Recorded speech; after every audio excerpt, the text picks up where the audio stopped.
The hotel room key card trembled in Sarah's dark fingers as she watched her husband Alexander charm the front desk clerk with that same smile that had once made her heart flutter. Now it made her stomach turn. Something was wrong. Terribly wrong.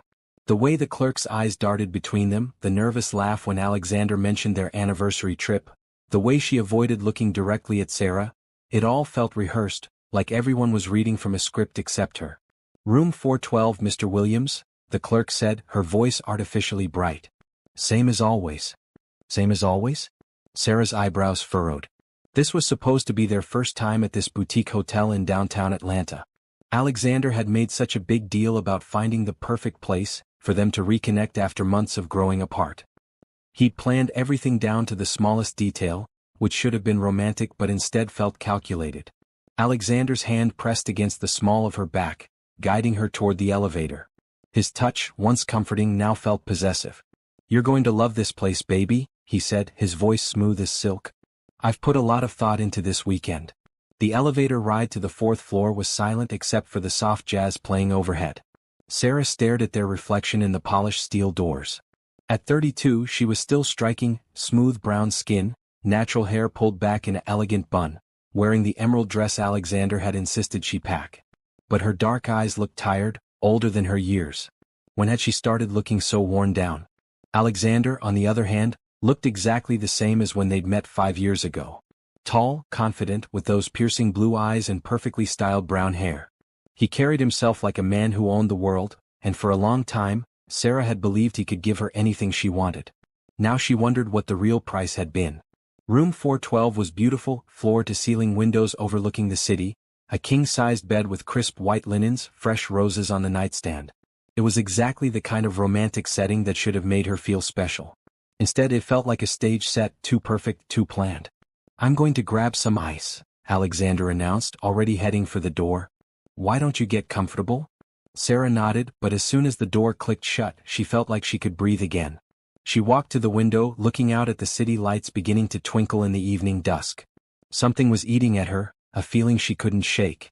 The desk clerk's nervous behavior, Alexander's overeager attitude, the way he'd known exactly which elevator to take without asking for directions. She was still standing at the window when she heard it, a soft sliding sound from the direction of the door. Sarah turned to see a white envelope on the carpet, as if someone had slipped it under the door. Her heart began to race. The hallway had been empty when Alexander left. Sarah picked up the envelope with shaking hands. Her name was written on the front in careful handwriting. "For Sarah Williams, please read immediately." Inside was a single sheet of hotel stationery with a message that made her blood run cold. "Sarah, you don't know me, but I know you. My name is Victoria, and I've been seeing your husband for 8 months. I thought he was divorced. I thought you didn't exist. I found out the truth today when I saw him checking in with you. I'm in room 418. We need to talk before he comes back. He's not who you think he is. Please. I'm so sorry." Sarah's legs gave out and she sank onto the edge of the bed, the letter crumpling in her fist. 8 months. Alexander had been cheating on her for 8 months with a woman who thought she was the only one. The room began to spin as pieces started falling into place. His late nights at work, the mysterious phone calls he'd taken in another room, the credit card charges she'd questioned that he'd explained away so smoothly. But this hotel, he'd been here before. With her. With Victoria. How many times? How many lies had he told to pull this off? The sound of footsteps in the hallway made Sarah's heart hammer against her ribs. She quickly shoved the letter into her purse and arranged herself on the bed, trying to look casual. When Alexander walked through the door with the ice bucket, she forced a smile. "Everything okay, baby?" he asked, and for the first time, Sarah heard something different in his voice. A careful note like he was testing the waters. "Perfect," she lied, the word tasting like poison in her mouth. "This room is beautiful. You really outdid yourself." Alexander's smile was triumphant, and Sarah realized with crystal clarity that she was looking at a predator who thought he'd successfully trapped his prey. He'd brought her here to this place where he'd betrayed her, where he'd lied to another woman, where the staff knew his secrets. He'd brought her here to fix their marriage while continuing to destroy it. But Alexander had made one crucial mistake. He'd underestimated her. As she watched him pour champagne into crystal glasses, talking about their future together, Sarah was already planning her next move. The woman in room 418 was waiting, and Sarah intended to find out everything. The game had changed, but Alexander didn't know it yet. For the first time in months, Sarah felt something other than sadness and confusion. She felt anger, sharp and clean and powerful. And she was going to use every bit of it. Sarah waited exactly 37 minutes after Alexander fell asleep before she slipped out of bed. His breathing was deep and even. He always slept heavily after drinking, a fact she'd noted many times but never thought she'd need to use. The champagne he'd insisted they share to celebrate their new beginning had done its job. He was completely unconscious. She dressed quickly in the bathroom, pulling on jeans and a dark sweater, her hands shaking as she tried to process what she was about to do. Meeting the other woman felt like stepping off a cliff, but she had to know the truth. All of it. The hallway was eerily quiet as she made her way to room 418. Each step felt like it echoed forever. What would Victoria look like? What would she say?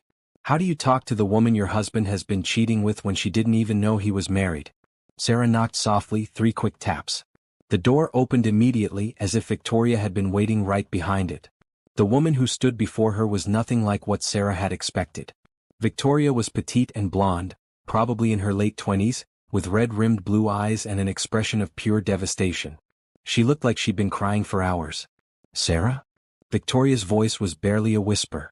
Yes. Oh God, I'm so sorry. Victoria stepped back, gesturing for Sarah to enter. I'm so sorry. Victoria's room was identical to theirs, but it felt completely different. Tissues scattered across the bed, a laptop open on the desk, and what looked like printed emails spread across the small table. Victoria had been doing her homework. How long have you known about me? Sarah asked, settling into the chair across from Victoria. About 6 hours, Victoria said, fresh tears starting. I came here to surprise him. We were supposed to meet tomorrow night, but I got off work early and I thought it would be romantic to show up unexpectedly. She laughed bitterly. Instead, I saw him in the lobby with you, kissing you, calling you his wife. Sarah felt a strange mix of sympathy and fury. This woman had been lied to just as much as she had, but she'd also been sleeping with Sarah's husband for 8 months. Tell me everything, Sarah said. From the beginning. Victoria nodded, wiping her eyes. We met at a business conference in February. He said he was recently divorced, that it had been messy and he was just starting to feel ready to date again. He was so charming, so attentive. He said he traveled a lot for work, which is why we couldn't see each other all the time. Sarah's stomach churned. Alexander worked in insurance sales, mostly local accounts. His business travel had been a complete fabrication. He always insisted we meet here, Victoria continued, said it was convenient because of his work schedule. The staff knows him. They always have his favorite wine ready, they know exactly how he likes his room set up. I thought it was because he was a frequent business traveler. What else did he tell you? Sarah asked, though she wasn't sure she wanted to hear the answer. Victoria got up and grabbed some of the papers from the table. These are copies of emails and texts he sent me. Look at the dates. Sarah's hands shook as she read through them. Messages sent while she and Alexander were having dinner together. Sweet texts about missing Victoria sent from their own living room. Plans for romantic evenings made while Sarah was at work, thinking her husband was home taking care of their finances. He told me his ex-wife was bitter and trying to cause problems for him, Victoria said quietly. He said she was spreading lies about him, trying to turn people against him. If anyone ever asked about him, I should be careful what I said. The manipulation was breathtaking. Alexander had created an entire fictional narrative to keep his 2 lives separate. Sarah felt sick thinking about how carefully he'd orchestrated every detail. There's more, Victoria said, her voice breaking. After I saw you 2 today, I called the hotel. I've been coming here for months and I know some of the staff. I asked questions. Sarah leaned forward. What did you find out? You're not the first. Victoria's words hit like a physical blow. The desk clerk, Jenny, she's worked here for 3 years. She said Alexander has been bringing different women here regularly. Always introduces them as his wife or girlfriend, always acts like each one is the love of his life. The room began to spin. Sarah gripped the arms of her chair, trying to process this new information. It wasn't just about her and Victoria. Alexander was a serial cheater, a professional liar who had turned deception into an art form. How many? Sarah managed to ask. Jenny wasn't sure, but she mentioned at least 4 different women over the past 2 years. All of them thought they were special, thought they were the only one. Sarah stood up abruptly, pacing to the window. The city lights blurred as tears finally came. How had she been so blind? How had she married a man capable of this level of betrayal? I have something else to show you, Victoria said hesitantly. I wasn't sure if I should, but you deserve to know. She opened her laptop and turned it towards Sarah. On the screen was Alexander's social media profile, not the one Sarah knew about, but a completely different account under a slightly different name. Alexander Williams instead of Alex Williams. The photos showed him at restaurants Sarah had never been to, at events she'd never heard of, always with different women. He's been living multiple lives, Victoria said. I found this after I started digging. Look at the dates on these posts. Sarah scrolled through, her horror growing with each image. Dinner dates from last month while she thought he was working late. Weekend trips she'd never heard about. A whole existence she knew nothing about. We need to find out everything, Sarah said, her voice stronger than she felt. I need to know how deep this goes. Victoria nodded. I already started. I have copies of everything, emails, texts, photos, even some financial information he accidentally left in my car once. Financial information? Credit card statements, bank records. I didn't look at them closely before, but now. Victoria pulled out a folder. Sarah, I think he's been stealing from you. Sarah's hands trembled as she looked through the papers. Charges for expensive dinners, jewelry purchases, even what looked like car payments. All on accounts she recognized as theirs, joint accounts she trusted Alexander to manage. He bought me a necklace for my birthday, Victoria said quietly. It cost $1,500. I thought he was just generous, but looking at this, he used your money to buy it. The betrayal was complete. Alexander hadn't just cheated on her, he'd used her own money to finance his affairs. He'd stolen from their future together to pay for his lies. I'm keeping all of this, Sarah said, gathering the papers. And I'm going to destroy him. Victoria looked up at her with surprise. What are you going to do? Sarah met her eyes, and for the first time all evening she smiled. It wasn't a nice smile. I'm going to make sure Alexander pays for every lie he's ever told. Starting tomorrow. Sarah barely slept that night, lying next to Alexander while her mind raced with plans. Every time he shifted in his sleep, she had to fight the urge to confront him immediately. But she knew that would be a mistake. If she was going to make him pay for what he'd done, she needed to be smart about it. When Alexander woke up the next morning, Sarah was already dressed and sitting by the window with coffee, scrolling through her phone as if nothing had changed. Morning beautiful, he said, stretching. Sleep well. Like a baby, she lied smoothly. This bed is amazing. No wonder you picked this place.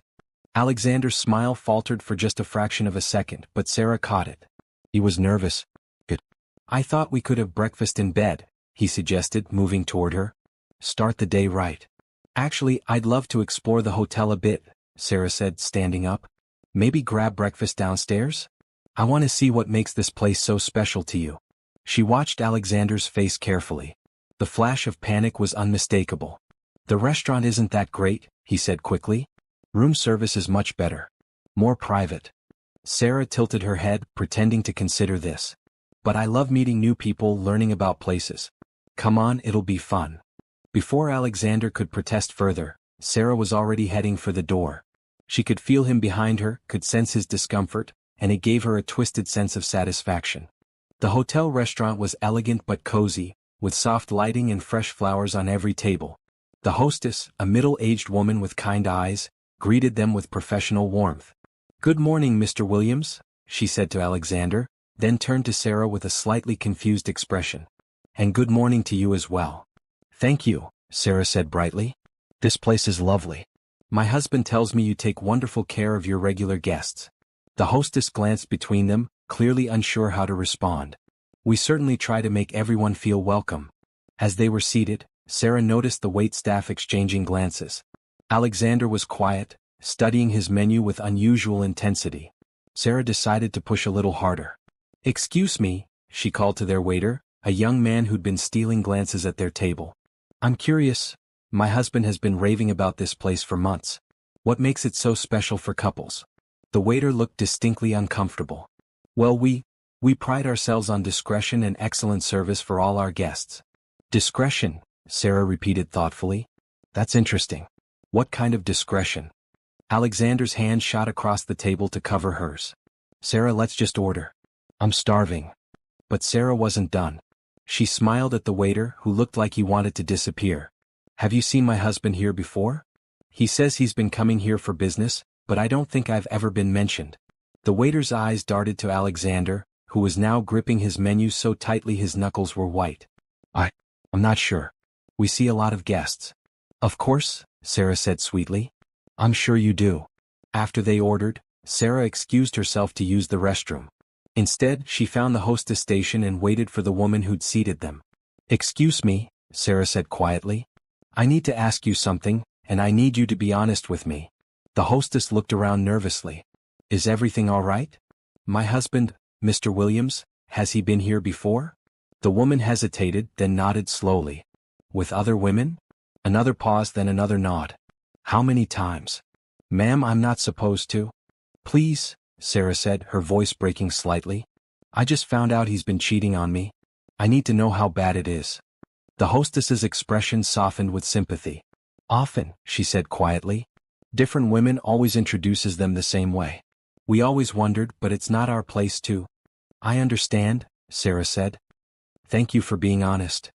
When Sarah returned to the table, Alexander was on his phone, speaking in low, urgent tones. He quickly hung up when he saw her. Work? She asked innocently. Yeah, just a client issue. Nothing important. Sarah nodded, but she'd heard enough of the conversation to know it wasn't work. He'd been talking to someone about the situation, and needing to handle it carefully. Most likely warning one of his other women to stay away. They finished breakfast in relative silence, Alexander checking his phone constantly while Sarah observed everything around her. She was building a mental map of his deception, noting which staff members seemed uncomfortable, which ones avoided eye contact, which ones clearly knew more than they were saying. Back in their room, Alexander announced he needed to step out for a while. Business call that turned into a meeting, he explained, already reaching for his jacket. I'll be back in a few hours. Why don't you treat yourself to the spa? Sarah nodded agreeably, but as soon as he left, she was back at Victoria's door. He's gone, she told Victoria, who looked like she hadn't slept either. We need to move fast. Victoria had been busy. Her laptop was surrounded by printed papers, notebooks, and what looked like a detailed timeline. I've been up all night researching, Victoria said. Sarah, this is so much worse than we thought. She showed Sarah a spreadsheet she'd created, tracking Alexander's lies by date and cross-referencing them with credit card statements, emails, and social media posts. Look at this pattern, Victoria said, pointing to the screen. Every 6 to 8 weeks he has a business trip that lines up with romantic getaways with different women. And look at the spending. Sarah studied the numbers, her anger growing with each line item. Expensive dinners, jewelry, flowers, hotel rooms, all charged to their joint accounts while she was at home, managing their household on a budget because Alexander claimed money was tight. He spent $8,000 in the last 3 months alone, Victoria continued, just on dates and gifts for other women. Using my money, Sarah said through gritted teeth. There's more. I found his real social media accounts, plural. He has different profiles for different groups of women. Look. Victoria showed her multiple dating profiles, all featuring Alexander but with different names, different ages, different relationship histories. In some, he was divorced. In others, he was a widower. In one, he claimed to be a successful entrepreneur. He's not just cheating, Sarah realized. He's running cons. This is his full-time job. And we're not the only victims, Victoria said grimly.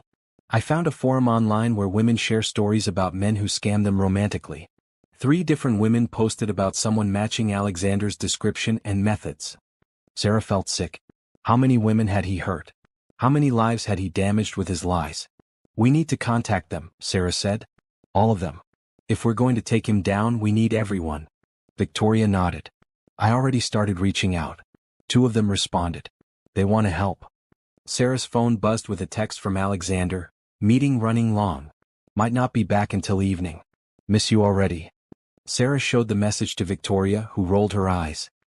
He's probably with another woman right now, Victoria said. Then let's use the time, Sarah said. Show me everything you found. I want to know every lie he's ever told, every woman he's hurt, every dollar he's stolen. By the time Alexander gets back, I want to have enough evidence to bury him. Victoria smiled for the first time since Sarah had met her.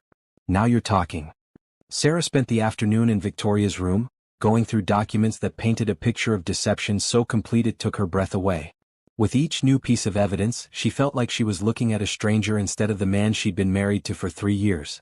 Look at this, Victoria said, spreading out bank statements across the bed. He's been systematically draining your joint accounts for over a year. Sarah studied the statements, her training as an accountant making the patterns clear. Small withdrawals at first, then increasingly larger amounts. Cash advances that he'd explained as business expenses. Transfers to accounts she'd never heard of. He told me we needed to be careful with money, Sarah said, her voice hollow. He said business was slow, that we should cut back on unnecessary expenses. Meanwhile, he was spending our savings on other women. It gets worse, Victoria said, pulling out more papers. Remember those business trips he took? Look at these hotel and restaurant charges. Sarah's hands shook as she went through the receipts. Romantic dinners for two while she was home eating takeout. Expensive hotel suites in cities where Alexander claimed to be working alone. Wine that cost more than their grocery budget for a week. He took Linda, that's one of the other women I contacted, to the same restaurant where we had our anniversary dinner, Victoria said quietly. Same weekend, different year. The cruelty of it was stunning. Alexander hadn't just cheated, he'd recycled their special moments, turning their most precious memories into a template for deceiving other women. Sarah's phone rang, making both women jump. Alexander's name appeared on the screen. Answer it, Victoria whispered. Act normal. Sarah took a deep breath and swiped to accept the call. Hi, honey. Hey, beautiful. How's your spa day going? Sarah could hear traffic in the background, along with what sounded like a woman's laughter. It's lovely, she said, forcing warmth into her voice. Very relaxing. How's your meeting? Boring but necessary. Listen, I might be later than I thought. Why don't you order room service for dinner? Don't wait up for me. Of course, Sarah said. Take your time. I love you. Love you too, baby. After she hung up, Sarah felt physically ill. The ease with which he lied, the casual way he dismissed her while probably sitting next to another woman, it was sociopathic. He's definitely with someone else, Victoria said grimly. I heard her too. Sarah nodded, then stood up with sudden determination. Show me how to access the financial records online. If he's stealing from our accounts, I need to see everything. Victoria handed her the laptop. I already bookmarked the banking sites. The passwords were in those documents he left in my car. Sarah logged into their joint accounts, her anger growing with each screen. Automatic payments she'd never authorized. Credit cards she didn't know existed. A line of credit against their house that Alexander had never mentioned. He's mortgaged our home, Sarah said, staring at the screen in disbelief. $30,000 against the equity and I never signed anything. Victoria leaned over to look. That's fraud. He forged your signature. Sarah's mind raced. Alexander worked in insurance. He knew exactly how to manipulate financial documents. He'd been planning this for months, maybe years. There's a separate account here I've never seen, Sarah continued, clicking through screens. He's been funneling money into it from all our joint accounts. The account showed regular deposits over the past 18 months, always in amounts just small enough to avoid triggering bank alerts. The current balance was over $50,000, money that should have been going toward their future together. What's he saving for? Victoria wondered. Sarah had a terrible suspicion. She opened Alexander's email account. Victoria had found the password written on a scrap of paper in his car. It took only minutes to find what she was looking for.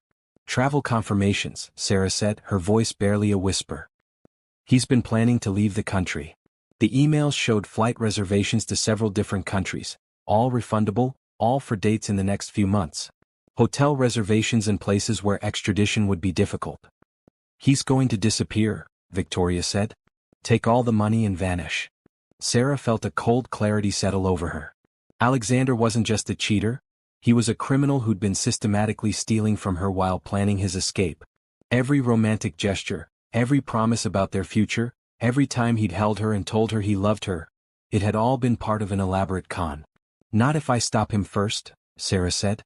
She began forwarding emails to her own account, downloading bank statements, screenshotting everything.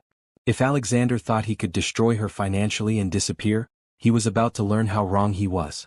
Victoria's phone buzzed with a text message. She read it and paled. What is it? Sarah asked.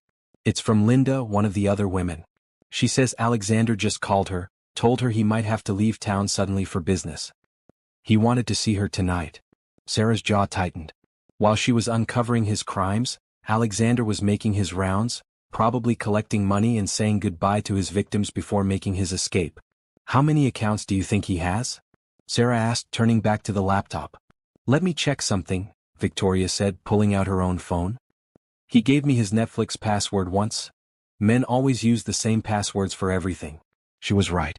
Using variations of passwords Alexander had shared with Victoria, Sarah was able to access 3 more bank accounts, 2 additional credit cards, and what appeared to be a cryptocurrency wallet with over $20,000 in Bitcoin. He's been planning this for years, Sarah realized, building up his escape fund while slowly draining our legitimate accounts. The scope of the betrayal was breathtaking. Alexander hadn't just fallen into an affair or made a mistake. He'd systematically planned to destroy her life while enriching himself. Sarah's phone buzzed with another text from Alexander. Don't wait up. Got pulled into dinner with clients. Be back late. This time, Sarah didn't feel hurt or disappointed. She felt cold, calculating anger. He thinks he's so smart, she said to Victoria. He thinks he's planned for everything. What are you going to do? Sarah smiled, and it was the kind of smile that would have made Alexander very nervous if he could have seen it. I'm going to show him what happens when you underestimate an accountant with access to all your financial records, she said. By tomorrow morning, Alexander is going to discover that some games have consequences he never saw coming. Sarah didn't return to her room until nearly midnight. Alexander was already there, pretending to sleep, but she could tell from his breathing that he was awake. The smell of unfamiliar perfume clung to his clothes, which were carelessly thrown over a chair.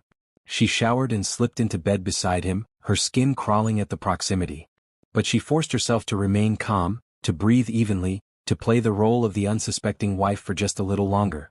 In the morning, Alexander was overly attentive, bringing her coffee in bed and suggesting they spend the day exploring the city together. I want to make this weekend special, he said, stroking her hair. I feel like we've been drifting apart and I want to fix that. Sarah looked up at him, marveling at his ability to lie so smoothly. I'd love that, she said. But first I need to call my sister. I promised I'd check in with her this morning. Alexander's smile tightened slightly. Of course. I'll grab us some breakfast while you do that. As soon as he left, Sarah called the number Victoria had given her. Not her sister, but a lawyer Victoria had contacted the night before. Attorney Rebecca Nash specialized in financial fraud and had agreed to an emergency weekend consultation. Mrs. Williams, Rebecca's voice was crisp and professional. I've reviewed the documents you sent. What your husband has done constitutes several felonies: identity theft, wire fraud, forgery, and embezzlement. We have enough evidence for both criminal charges and a very favorable divorce settlement. How quickly can we move? Sarah asked. I can file emergency motions tomorrow morning to freeze all accounts and prevent him from leaving the state. But I need you to gather a few more pieces of evidence first. Rebecca outlined exactly what they needed: proof of Alexander's intent to flee, evidence of the forged documents, and a clear paper trail of the stolen money. Sarah already had most of it, but there were a few crucial pieces missing. I also recommend you remove your belongings from your shared residence as soon as possible, Rebecca continued, and document everything valuable that's jointly owned. If he realizes you're on to him, he might try to liquidate assets quickly. After the call, Sarah felt a mixture of terror and excitement. In less than 24 hours, she'd gone from a betrayed wife to a woman with a plan for justice. But the most dangerous part was still ahead. She had to continue pretending until all the pieces were in place. Alexander returned with breakfast and an announcement that made Sarah's blood run cold. I just got a call from work, he said, not meeting her eyes. There's a problem with a major client. I might need to cut our trip short. Sarah forced herself to look disappointed. Oh no. When? Possibly tonight. I'm waiting for confirmation. He sat down beside her, taking her hand. I'm so sorry, baby. I know this weekend was supposed to be about us. Sarah squeezed his hand, thinking about the travel confirmations she'd found in his email. These things happen. Your career is important. Relief flashed across Alexander's face. You're amazing, you know that? So understanding. If only he knew how much she understood. While Alexander showered, Sarah used his phone to photograph more evidence. She found text messages to multiple women, not just Victoria, but at least 3 others. Messages making plans, sharing intimate photos, declaring love. Her husband wasn't just a cheater or a thief. He was a predator who manipulated women professionally. One message thread made her stomach turn. Alexander was planning to meet someone named Jennifer that evening. Probably his excuse for leaving early. But the messages showed this wasn't just another affair. He was asking Jennifer to help him with the next phase of the plan, and promising her they'd be set for life soon. Sarah forwarded the messages to herself, then deleted the evidence from Alexander's sent folder. She was getting good at covering her tracks. When Alexander emerged from the shower, Sarah was packing her suitcase. "Getting ready to leave?" he asked, wrapping a towel around his waist. "I figured I should be prepared in case we need to go," Sarah said. "Plus, I thought I might visit my mom for a few days when we get back. Give you space to deal with your work situation." Alexander's relief was palpable. "That's probably a good idea. This client situation might take a while to resolve." Sarah nodded understandingly while internally marveling at how easily he accepted her story. He was so focused on his own deception that he couldn't imagine anyone else being capable of the same thing. That afternoon, while Alexander was supposedly on work calls, Sarah met Victoria in the hotel business center. They spent 3 hours creating a comprehensive file of evidence. Financial records, communication logs, photographs, and witness statements from hotel staff who were willing to cooperate. "Jenny from the front desk gave me security footage," Victoria said, sliding a flash drive across the table. "It shows Alexander with at least 6 different women over the past year, all of them checking in as his wife or girlfriend." Sarah added it to their growing collection. "Rebecca thinks we have enough for criminal charges. The FBI handles wire fraud cases. Are you sure you want to go that far?" Victoria asked quietly. Sarah looked at her steadily. "He stole over $70,000 from me. He forged my signature on legal documents. He's planning to disappear and leave me with nothing. This isn't just about cheating anymore, this is about justice." Victoria nodded slowly. "You're right. I keep thinking about how charming he was, how he made me feel special. It's hard to reconcile that with this." "That's exactly why he's so dangerous," Sarah said. "He's a professional manipulator. If we don't stop him, he'll do this to other women." They spent another hour coordinating their plan. Victoria would continue to act normal, even meet Alexander if he contacted her, to avoid raising suspicion. Sarah would return home and secure any remaining evidence while maintaining her cover as the unsuspecting wife. "Tomorrow morning Rebecca files the legal papers," Sarah said. "By noon, all his accounts will be frozen. By evening, the police will have everything they need for an arrest warrant." Victoria smiled grimly. "What do you think he'll do when he realizes what's happening?" "Probably try to run," Sarah said. "But it'll be too late. Rebecca is also filing an emergency order to prevent him from leaving the state." As they gathered their materials, Sarah felt a strange sense of calm. For months, she'd felt like something was wrong with her marriage but couldn't put her finger on what. She'd blamed herself, wondered if she was being paranoid or oversensitive. Now she knew the truth, her instincts had been right all along. That evening, Alexander announced he had to leave immediately for his work emergency. "I'm so sorry to cut this short," he said, holding Sarah close. "I'll make it up to you, I promise." Sarah buried her face in his shoulder, hiding her expression. "I know you will," she murmured. "I love you, Alexander." "I love you too, baby. More than you'll ever know." The irony of his words wasn't lost on her. In a way, he was right. She was about to discover exactly how much his love was worth.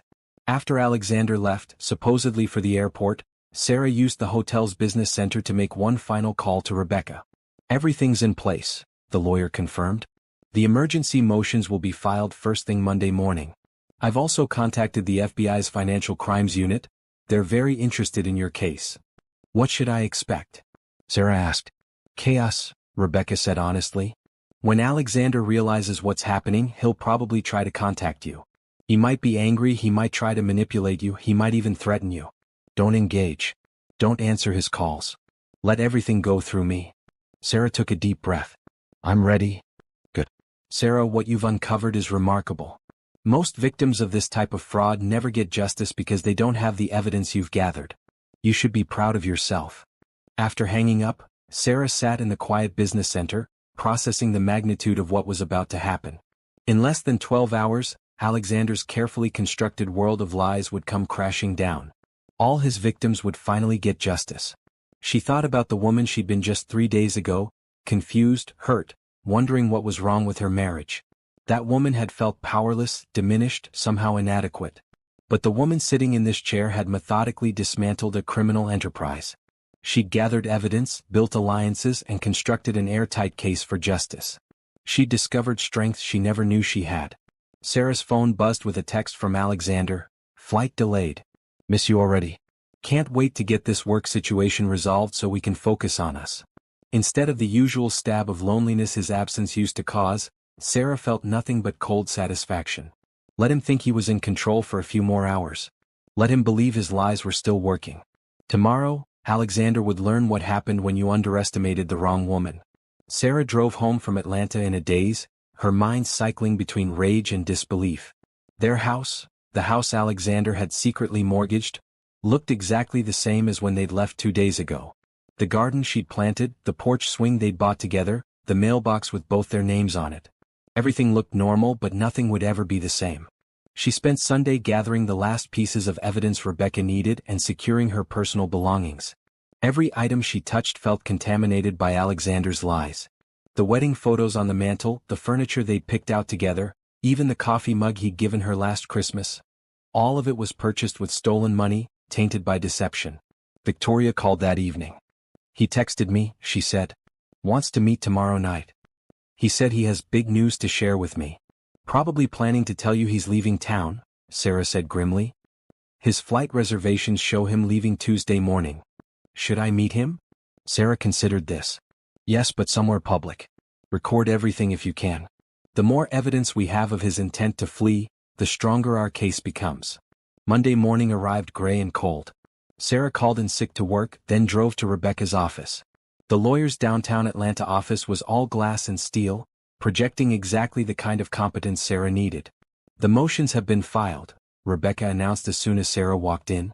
All accounts frozen as of 8 a.m. The restraining order preventing him from leaving the state goes into effect at noon. Sarah felt a flutter of nervousness mixed with excitement. What happens next? We wait for him to discover the frozen accounts. Based on his pattern of behavior, he'll probably try to access money this morning to finalize his travel plans. When the cards don't work, he'll call the banks. They didn't have to wait long. At 10:47 a.m., Sarah's phone exploded with calls from Alexander. She let them go to voicemail, following Rebecca's instructions. Listen to this, Rebecca said, playing the voicemails on speaker. The first message was confused. Sarah, hey, I'm having some trouble with our credit cards. There seems to be some kind of hold on the accounts. Can you call me back? The second was more urgent. Sarah, I really need you to call me back. There's something wrong with our bank accounts. I'm sure it's just a mistake, but I need to sort this out quickly. By the fourth message, panic was creeping into Alexander's voice. Sarah, where are you? I've been trying to reach you all morning. All our accounts are frozen. I can't access any of our money. Please call me back immediately. The final message was pure desperation. Sarah, I know you're getting these messages. Something is very wrong. Our accounts have been frozen by court order. I need to understand what's happening. Please, baby, call me back. Rebecca smiled grimly. He's starting to realize he's trapped. The banks would have told him about the court order by now. Sarah's phone rang again. This time it was a number she didn't recognize. Don't answer, Rebecca advised. He's probably using someone else's phone, thinking you'll pick up. The voicemail this call left was different. Alexander's voice was strained, careful. Sarah, it's me.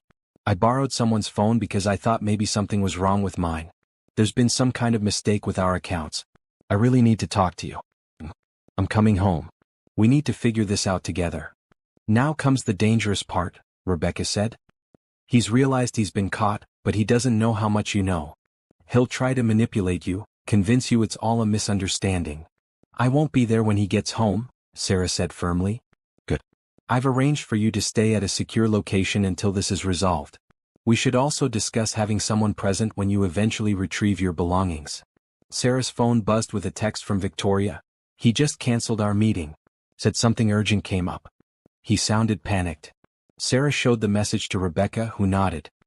He's in full damage control mode now, trying to eliminate loose ends. At 2 p.m., Sarah's neighbor Mrs. Henderson called. Sarah, dear, there's a police car at your house. Is everything all right? Sarah's heart raced. Police? Rebecca grabbed her other phone, making quick calls. After a few minutes, she hung up with a satisfied expression. Alexander tried to access his cryptocurrency wallet from your home computer, she explained. The FBI has been monitoring his online activity since this morning. When he logged in, they traced his location and moved in. He's been arrested? He's being questioned. They found him trying to transfer the Bitcoin to an overseas account. More evidence of intent to flee. Sarah felt her legs give out. She sank into the chair across from Rebecca's desk, the reality hitting her all at once. It was over. Alexander's carefully constructed world of lies had collapsed in less than 6 hours. Her phone rang again. This time the caller ID showed Atlanta Police Department. Rebecca nodded for her to answer. Mrs. Williams? This is Detective Morrison with APD. We have your husband in custody. We need to ask you some questions about financial irregularities we've discovered.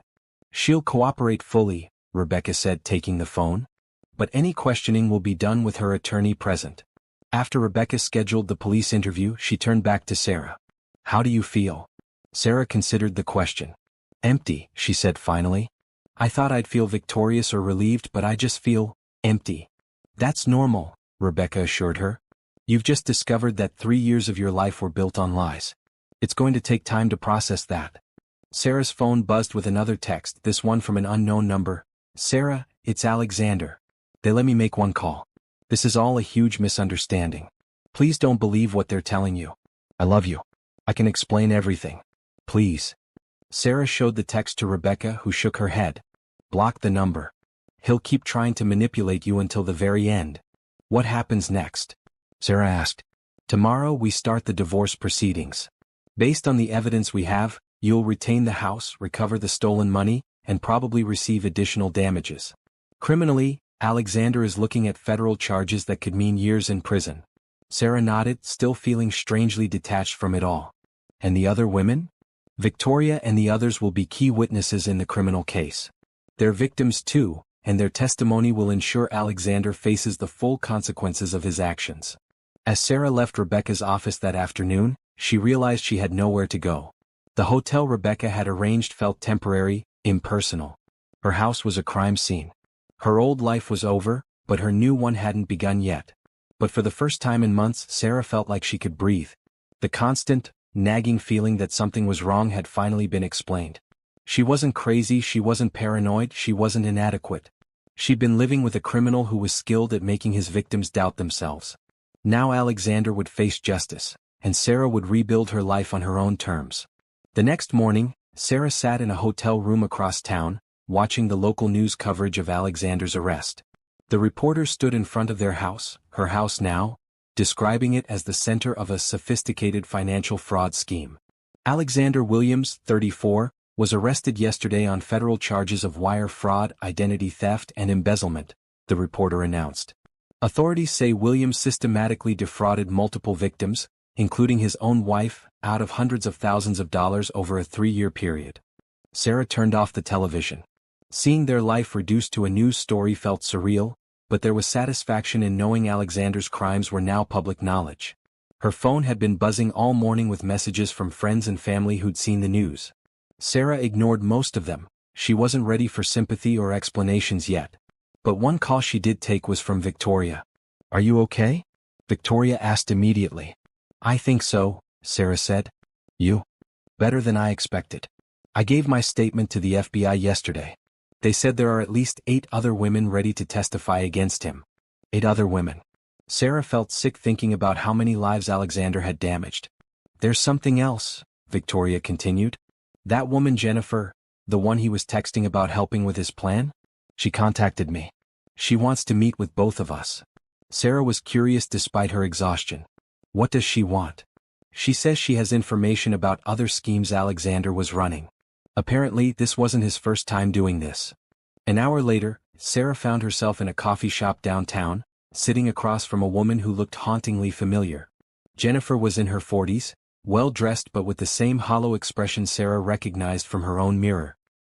He destroyed my life 2 years ago, Jennifer said without preamble. I lost my house, my savings, everything. I've been tracking him ever since, trying to build a case. Sarah stared at her. You've been following him for 2 years? Jennifer nodded. Alexander Williams isn't even his real name. It's Michael Thompson. He's done this in at least 3 different states that I know of. Victoria leaned forward. How did you find all this out? The same way you did. I got suspicious and started digging. But by the time I figured out what he was, he'd already disappeared with everything I had. Jennifer's voice was bitter. I hired a private investigator, spent what little money I had left trying to track him down. Jennifer opened a folder and spread out documents that made Sarah's evidence look small by comparison. Bank records, false identities, photographs of Alexander with dozens of different women across multiple states. He's been doing this for at least 5 years, Jennifer continued. Always the same pattern. Charm his way into a woman's life, gain access to her finances, then disappear when he's taken everything he can. Sarah felt a chill. How many women? That I can prove? 14. But I suspect there are more. The scope of Alexander's crimes was staggering. Sarah had thought she was dealing with a cheating husband who'd gotten greedy. Instead, she'd uncovered a career criminal who targeted vulnerable women professionally. Why didn't you go to the police before? Victoria asked. Jennifer laughed bitterly. I did. They said it was a civil matter, that I'd willingly given him access to my accounts. Without solid proof of fraud, they couldn't do anything. But we have proof now, Sarah said. Yes, Jennifer smiled for the first time since they'd met. Thanks to your evidence, the FBI is reopening all the cold cases. Every woman he's hurt will finally get justice. Sarah felt something shift inside her. This wasn't just about her anymore. It was about all of Alexander's victims, past and future. What can we do to help? She asked. Jennifer pulled out a business card. I've been working with a journalist who specializes in financial fraud cases. She wants to do a story about Alexander's crimes, but she needs victims willing to go on record. Sarah looked at the card. Rebecca had warned her about media attention, but this felt different. This was about preventing Alexander from hurting anyone else. I'll do it, Sarah said. Victoria nodded. Me too. Over the next 2 hours, Jennifer laid out Alexander's entire criminal history. The pattern was always the same. Target women who were financially stable but emotionally vulnerable, gain their trust through elaborate romantic gestures, slowly gain access to their finances, then disappear when he'd taken everything he could. He particularly targets women who are recently divorced or have lost a spouse, Jennifer explained. Women who are eager to believe in love again. Sarah thought about her own situation when she'd met Alexander. She'd been recovering from a bad breakup, starting a new job, vulnerable and lonely. It seemed like a dream come true. How did he get away with it for so long? Victoria asked. He's smart, Jennifer admitted grudgingly. He never takes everything at once, just enough to hurt but not enough to immediately trigger fraud investigations. And he's careful about jurisdictions, never staying in one place long enough for patterns to emerge. Until now, Sarah said. Until now, Jennifer agreed. Your evidence is airtight. The FBI says they've never seen such a comprehensive case of romantic fraud. Sarah's phone rang. Rebecca's name appeared on the screen. Sarah, are you sitting down? The lawyer asked as soon as Sarah answered. Yes, why? The FBI searched Alexander's apartment, the one you didn't know about. They found records of 17 different women he's defrauded over the past 6 years. The total amount stolen is over $1.2 million. Sarah nearly dropped the phone. 1.2 million? It gets better. They also found evidence that he was planning to flee to a non-extradition country this week. If you hadn't acted when you did, he would have disappeared forever. Sarah looked across the table at Jennifer, who was watching her with knowing eyes. There's more, Rebecca continued. The district attorney wants to make this a showcase case. They're throwing everything at him: federal fraud charges, identity theft, forgery, money laundering. If convicted on all counts, he's looking at 20 to 30 years in prison. After Sarah hung up, she shared the news with Jennifer and Victoria. For the first time in days, she felt something other than numbness. She felt powerful. He's never going to hurt anyone again, Sarah said. Jennifer reached across the table and squeezed her hand. You did what I couldn't do 2 years ago. You stopped him. We stopped him, Sarah corrected. All of us together. Victoria raised her coffee cup in a mock toast. To the women who refused to be victims. Sarah raised her own cup, feeling something she hadn't experienced in years: pride in herself. She trusted her instincts, gathered evidence, built a case, and brought down a predator who'd hurt dozens of women. Alexander had thought he was so clever, so untouchable. He'd underestimated the intelligence and determination of the women he'd hurt. Now he would spend the next 2 decades in prison thinking about that mistake. 3 months later, Sarah sat in the federal courthouse, watching Alexander's attorney make a last-ditch plea for a reduced sentence. It was the first time she'd seen her soon-to-be ex-husband since his arrest, and she was surprised by how small he looked in his orange jumpsuit, how diminished. The man who had once filled every room with his charismatic presence now looked like what he was, a common criminal facing the consequences of his actions. "Your Honor," Alexander's lawyer was saying, "my client acknowledges his mistakes and is prepared to make full restitution to all victims. We ask the court to consider his cooperation with the investigation and his expression of remorse." Sarah almost laughed at the word mistakes. As if systematically defrauding 17 women over 6 years was an accident. The federal prosecutor, a sharp woman named Amanda Foster, stood to respond. Over the past 3 months, Sarah had grown to respect Amanda's methodical approach to justice.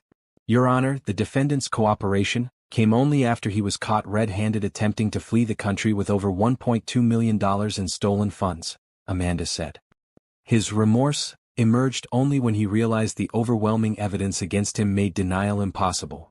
Amanda gestured to the gallery, where Sarah sat with Victoria, Jennifer, and 6 other women Alexander had defrauded. "The victims in this case represent just the ones we've been able to identify. The defendant's crimes span multiple states and years, showing a clear pattern of predatory behavior targeting vulnerable women." Judge Harrison, a stern woman in her 60s, had been reviewing the case files while the attorneys spoke. Now she looked up, her expression grave. "Mr. Thompson," she said, using Alexander's real name, "or should I say Mr. Williams or perhaps Mr. Davidson? You seem to have had many identities over the years." Alexander's face flushed red, but he remained silent.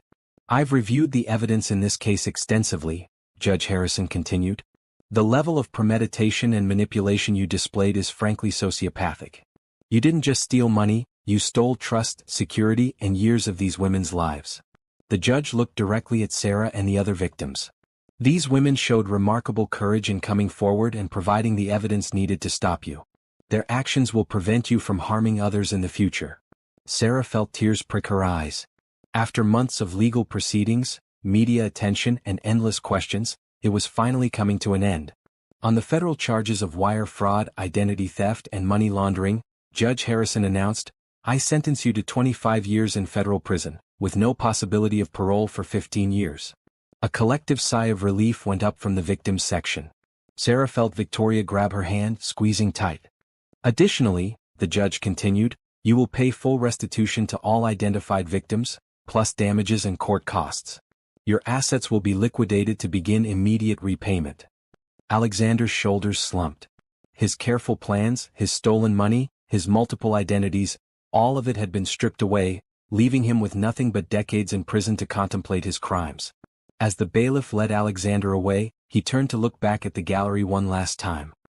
His eyes found Sarah's, and for a moment she saw something that might have been genuine remorse. But it was too late for that now. Outside the courthouse, Sarah was surrounded by reporters and cameras. She'd agreed to speak publicly about the case, hoping her story would help other women recognize the warning signs of romantic fraud. "Mrs. Williams," one reporter called out, "how does it feel to see your husband sentenced?" Sarah took a deep breath, thinking about her answer. "Alexander Thompson hurt a lot of women over many years," she said carefully. "Today's sentence means he can never do that again. That's what matters." "What would you say to other women who might be in similar situations?" "Trust your instincts," Sarah said firmly. "If something feels wrong in your relationship, don't dismiss those feelings. Ask questions. Look for proof. And don't be afraid to ask for help." Rebecca appeared at Sarah's side, gently steering her away from the crowd. "That's enough questions for today." As they walked to Rebecca's car, Sarah felt a profound sense of closure.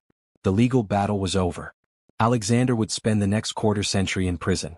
The stolen money would be returned to his victims. But more than that, Sarah had discovered something about herself over these past 3 months. She was stronger than she'd ever imagined. She'd taken the worst betrayal of her life and turned it into justice not just for herself, but for all of Alexander's victims. "So what now?" Rebecca asked as they drove away from the courthouse. Sarah considered the question. The divorce would be finalized next week. The house, her house now, was waiting for her to make it truly her own.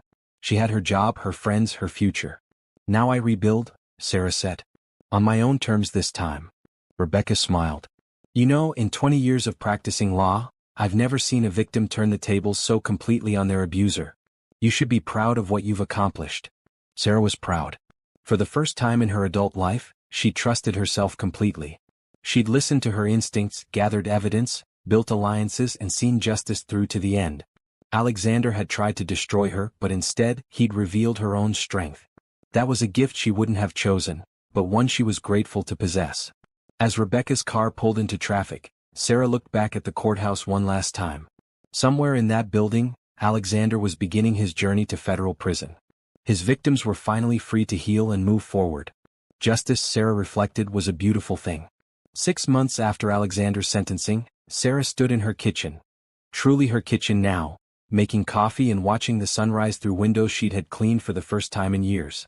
The house felt different since she'd reclaimed it. Lighter. More honest. She'd made changes everywhere. New paint and colors she actually liked, not the beiges Alexander had insisted were classic. Furniture arranged the way she wanted it, not to accommodate his oversized recliner. Photos of her family and friends instead of the carefully curated couple shots that had been more performance than memory.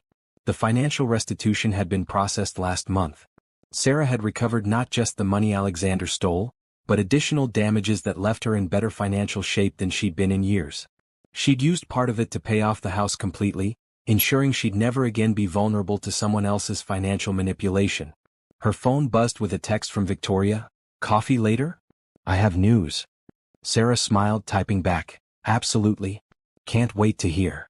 Victoria had become an unexpected friend through all of this. They'd bonded over their shared experience and stayed close even after the legal proceedings ended. Victoria had started therapy to work through the betrayal and was dating again, carefully but with hope. Sarah wasn't ready for dating yet, might not be for a long time. But she was okay with that. For the first time in her adult life, she was learning to be alone without being lonely. Her doorbell rang just as she was finishing her breakfast. Sarah opened it to find a young woman, maybe 25, with nervous eyes and trembling hands. "Are you Sarah Williams?" the woman asked. "The one from the news stories about Alexander Thompson?" Sarah's heart sank. Over the past few months, she'd been contacted by several other women who thought they might have been victims of Alexander's crimes. Each conversation was heartbreaking. "Yes," Sarah said gently. "Please come in." The woman introduced herself as Katie. She'd been involved with Alexander 3 years ago before he'd married Sarah. Like the others, she'd lost money and been left emotionally devastated when he disappeared. "I saw the news about his sentencing," Katie said, sitting on Sarah's couch. "I can't believe he's finally been caught." Sarah made tea and listened as Katie told her story. It was depressingly familiar. The charm, the lies, the gradual financial manipulation, the sudden disappearance. But Katie had something the other victims hadn't. She'd been pregnant. "I was too scared to tell him," Katie said, tears starting. "I could tell he was pulling away and I thought if he knew about the baby, he'd just leave faster." Sarah's heart broke. "What happened?" "I lost the baby at 5 months, Katie said quietly. "Stress," the doctor said. "I was trying to work 3 jobs to pay the bills after Alexander took my savings. I couldn't afford to take time off, couldn't afford proper prenatal care." Sarah reached across the coffee table to take Katie's hand. Alexander's crimes weren't just financial. They'd cost this woman her child. "Have you spoken to the FBI?" Sarah asked. Katie shook her head. "I was afraid. I felt so stupid for falling for his lies." "You weren't stupid," Sarah said firmly. "You were targeted by a professional criminal. That's not your fault." Sarah spent the next hour walking Katie through the process of filing a victim impact statement and connecting with the support services that had been set up for Alexander's victims. She also gave Katie Rebecca's contact information and the number for a therapist who specialized in trauma recovery. After Katie left, Sarah sat in her quiet house, thinking about the ripple effects of Alexander's crimes. Every woman he'd hurt had family and friends who were affected too. Katie's lost baby represented a future that would never exist because of one man's greed and cruelty. But Katie's visit also reminded Sarah of how far she'd come. 6 months ago, she'd been a victim herself, confused, betrayed, financially vulnerable. Now she was in a position to help other women navigate the aftermath of similar betrayals. That afternoon, Sarah met Victoria at their usual coffee shop. Victoria was practically glowing with excitement. "I got the job," Victoria announced as soon as Sarah sat down. "Which job?" Sarah asked, confused. "The one with the fraud prevention nonprofit. I applied 2 weeks ago, remember? They want me to help develop educational programs for women about financial scams and romantic fraud." Sarah felt a surge of pride for her friend. "Victoria, that's amazing." "It's perfect," Victoria said. I get to turn what happened to us into something that helps other people. It feels like justice but the good kind. Sarah understood exactly what she meant. The legal justice they'd achieved with Alexander's conviction was satisfying, but this kind of justice, using their experience to protect others, felt more meaningful somehow. Actually, Sarah said, I've been thinking about something similar. She told Victoria about her idea to start a blog documenting the warning signs of romantic fraud, the resources available to victims, and the steps women could take to protect themselves. I keep thinking about all the women who contacted me after the news stories, Sarah explained. They all said the same thing. They wished they'd known what to look for, wished they'd trusted their instincts sooner. Victoria leaned forward excitedly. We could work together on this. My new job would love to partner with something like that. As they planned and brainstormed, Sarah felt a familiar sensation. The same focused energy she'd channeled into building the case against Alexander. But this time, instead of seeking justice for past wrongs, she was working to prevent future ones. That evening, Sarah sat at her computer and created a new blog called Trust Your Instincts, a survivor's guide to romantic fraud. Her first post was her own story told honestly and completely. She wrote about the early warning signs she'd ignored, the gradual erosion of her self-trust, the moment she'd finally listened to her instincts. She wrote about the investigation, the legal battle, and the healing process that was still ongoing. But most importantly, she wrote about hope. About the strength women could find in themselves when they were pushed to their limits. About the power of sisterhood among survivors. About the possibility of building a better life on the other side of betrayal. Within hours of posting, Sarah had received dozens of messages from women sharing their own stories. Some were still trapped in relationships they suspected were fraudulent. Others were in various stages of escape and recovery. All of them were grateful to know they weren't alone. As Sarah responded to each message, she realized she'd found her purpose. Alexander had tried to make her a victim, but instead, he'd created an advocate. Every woman she helped, every story she shared, every resource she provided was proof that his attempt to destroy her had ultimately failed. Sarah looked around her house, her sanctuary, her fresh start, her foundation for whatever came next. Tomorrow she'd continue building her new life, one day at a time. She'd help other women find their strength just as she'd found hers. Alexander was in prison, probably for the rest of his meaningful life. But Sarah was free and she intended to make the most of that freedom. 1 year after Alexander's sentencing, Sarah stood at the podium of a packed hotel conference room, looking out at an audience of law enforcement officers, victim advocates, and survivors of financial fraud. She'd been invited to speak at the National Conference on Romantic Fraud, a gathering that existed largely because cases like hers had finally brought national attention to the problem. When I found that note slipped under my hotel room door, Sarah began, I thought my world was ending. I had no idea it was actually the beginning of my real life. In the years since Alexander's conviction, Sarah's blog had grown into a full-fledged non-profit organization. Trust Your Instincts now provided resources, support groups, and legal assistance to victims of romantic fraud across the country. Victoria worked with her full-time, having left her corporate job to focus on victim advocacy. The audience listened intently as Sarah described the warning signs she'd missed, the investigation that had brought Alexander down, and the healing process that had followed. But she spent most of her time talking about the other women, the 17 victims they'd identified, and the dozens more who had come forward since the news broke. Every week, I get messages from women who recognize their own stories in mine, Sarah said. Women who are finally ready to trust their instincts, to ask the hard questions, to demand the truth they deserve. After her speech, Sarah was approached by FBI agent Maria Santos, who had worked on Alexander's case. I wanted to give you an update, Agent Santos said. Alexander tried to file an appeal last month. Sarah's stomach tightened. And? It was denied. His conviction and sentence stand. Agent Santos smiled. But there's more. His case has become a training example for our financial crimes unit. Every new agent studies what you and the other victims did right in building such a solid case. Sarah felt a deep satisfaction at this news. Alexander's crimes would continue to serve justice, even from his prison cell, by teaching law enforcement how to handle similar cases. There's something else, Agent Santos continued. We've had inquiries from 3 other states about cases that match Alexander's pattern. It looks like his crimes went back even further than we originally thought. Sarah wasn't surprised. Men like Alexander didn't start with elaborate multi-state fraud schemes. They worked their way up to it, leaving a trail of smaller victims along the way. After the conference, Sarah drove home to Atlanta, thinking about the journey that had brought her here. The woman who had found that note in the hotel room a year ago felt like a stranger now. So trusting, so willing to doubt herself, so afraid of her own perceptions. The woman driving home today was different. Stronger, certainly, but also more compassionate. She understood now that strength wasn't about never being hurt. It was about how you responded when someone tried to break you. Sarah's phone rang as she pulled into her driveway.